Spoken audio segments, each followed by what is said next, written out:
सबका के देवनी महल अटारी अपने रोहिणी बन के भिखारी सबका के देवनी महल अटारी अपने रोहिणी बन के भिखारी सुनी ना क्या नाम बताई भोला बढ़ल परेशानी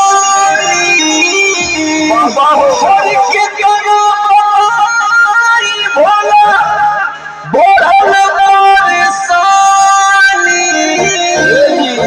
जीव मोर जगला चुए मोरनी जीव मोर जगला चुए मोरनी जीव मोर जगला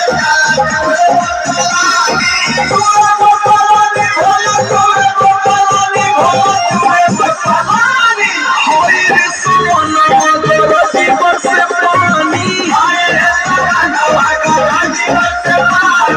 जीव मोर जगला चुए